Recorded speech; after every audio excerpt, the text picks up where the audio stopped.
The elderly woman took a glance at the golden light barrier, and a hint of elation and approval flashed through her eyes. The elderly man didn't say anything, but his gaze was firmly focused on the living corpse inside the golden light barrier, and it was unclear what he was thinking. All of a sudden, Luo Qinghai flew through the air before also descending in front of the golden light barrier. "What are you trying to do, Grand Palace Master Luo?" The elderly man asked in a cold voice. "What am I trying to do? Most of the high zenith pills are in that thing's body right now. Are you trying to claim all of those pills for yourselves?" Luo Qinghai sneered as he began to chant an incantation, and a burst of radiant blue light appeared over his body. The elderly man's expression darkened slightly, and he was just about to do something when the elderly woman raised a hand to stop him. "It's fine. Let him do as he pleases." The elderly man's brows furrowed slightly upon hearing this, but he still did as he was told in the end. A layer of fiery blue light appeared over Luo Qinghai's body, and he began to give off an enormous high zenith stage as he swept a sleeve through the air. The blue staff projection appeared once again, and it was giving off a terrifying aura as it struck the golden light barrier. The entire palace shuddered violently, as did the golden light barrier, but once again, it was able to remain firm. Luo Qinghai's expression darkened slightly upon seeing this, and everyone else was also quite stunned by how resilient the light barrier was proving to be. All of a sudden, the entire palace had fallen silent, and the only sound came from the scorching white flame beneath the pill cauldron. "What's the deal with that soul fragment in that soul-nurturing burner, fellow Taoist Li?" Taoist Huyan asked as he made his way over to Han Li. Everyone else was also quite interested to hear the answer to this question, and all of a sudden, everyone's attention was focused on Han Li again.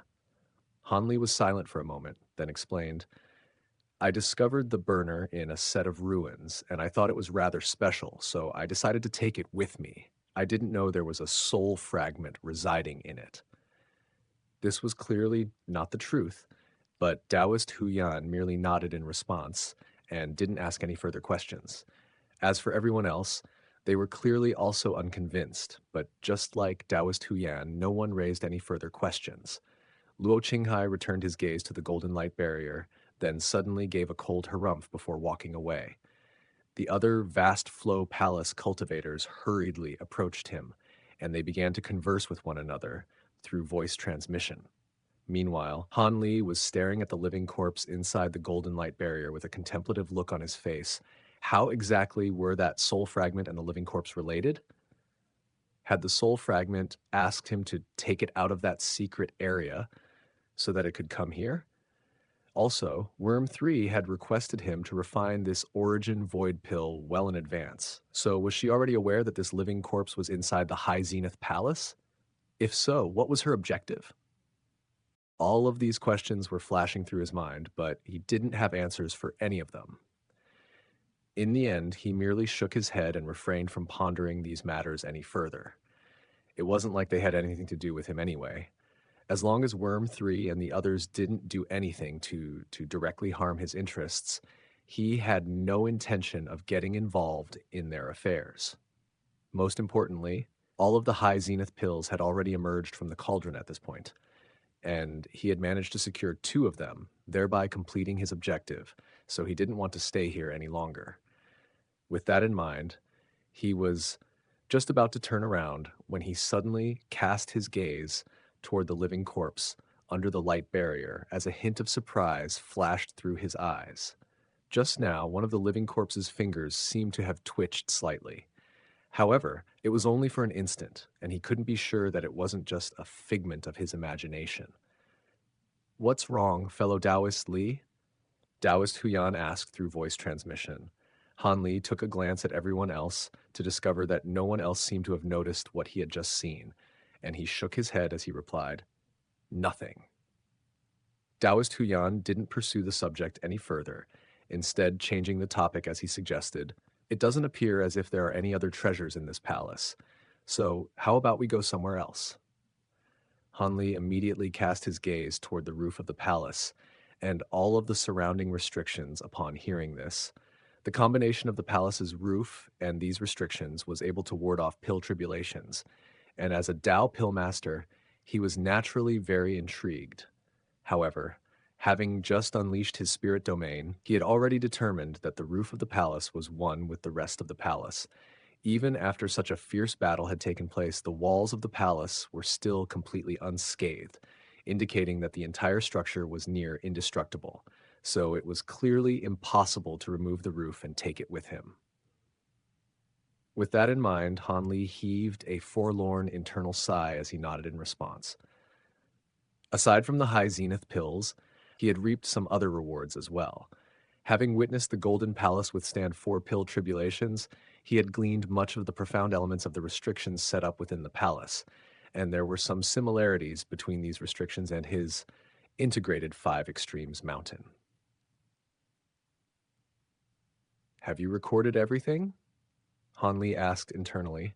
Somewhere inside his body, Taoist Shi was holding a white jade slip which contained an extremely complete and detailed image of all of the restrictions in the entire palace, and it gave an affirmative response.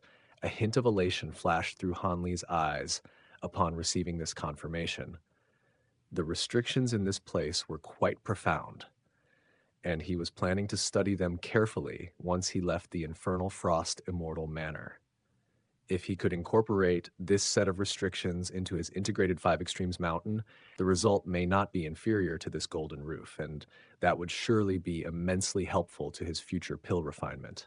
Right at this moment, a loud crack suddenly rang out from the green pill cauldron, and Han Li turned to discover that Jin Tong had flown onto the cauldron in her beetle form. He had completely failed to notice this, and at this moment, she was taking large bites out of the cauldron. The white flame beneath the cauldron had already receded, and a layer of green light appeared over its surface in an attempt to keep Jin Tong at bay, but to no avail. Perhaps it was because the white flames had just incinerated the restrictions around the cauldron, but on this occasion, the gray statues on either side of the palace remained completely still. What are you doing, Jin Tong? Han Li flew over to the cauldron in a flash, and a pained look flashed through his eyes at the sight of the chunk that had already been bitten out of it. Jin Tong was chewing on that chunk of the cauldron as she replied in a muffled voice, I'm starving after so much exercise. I've had to hold myself back this entire time because you told me to wait until all of the pills were ready. Fine, but there's no time for you to eat the cauldron now. Han Li replied with a resigned sigh, then swept a sleeve through the air to release a burst of azure light that enveloped the entire cauldron. Regardless of how exceptional the cauldron was, there was no changing the fact that a chunk had already been bitten out of it, and there was no point in scolding Jin Tong. Furthermore, he didn't possess the ability to repair a treasure of such a high caliber, so it would just have to serve as a snack for Jin Tong later. Everyone else took a glance in Han Li's direction, then quickly averted their eyes. All of the high zenith pills had already emerged, while the cauldron itself had already been damaged, thereby significantly lowering its value. So it wasn't worth fighting for, particularly if it meant having to oppose a golden immortal who had mastered the laws of time. With another sweep of Han Li's sleeve, the burst of azure light raised the cauldron upward, and the entire palace shuddered violently as the cauldron's deep-rooted legs were forcibly wrenched out of the ground. The residual green light flashing over its surface instantly faded, and Han Li stowed both Jin Tong and the cauldron away into a spirit beast pouch. In the same instant that the cauldron flew into the spirit beast pouch, a white shadow shot out from within, then vanished into Han Li's body in the blink of an eye. Taoist Shi was currently seated with its legs crossed somewhere in Han Li's body, and a burst of white light suddenly flashed nearby, then transformed into none other than the Flame of Essence. At this moment, the Flame of Essence was in its humanoid form, and not only had it grown up significantly, its facial features had become even more detailed and intricate.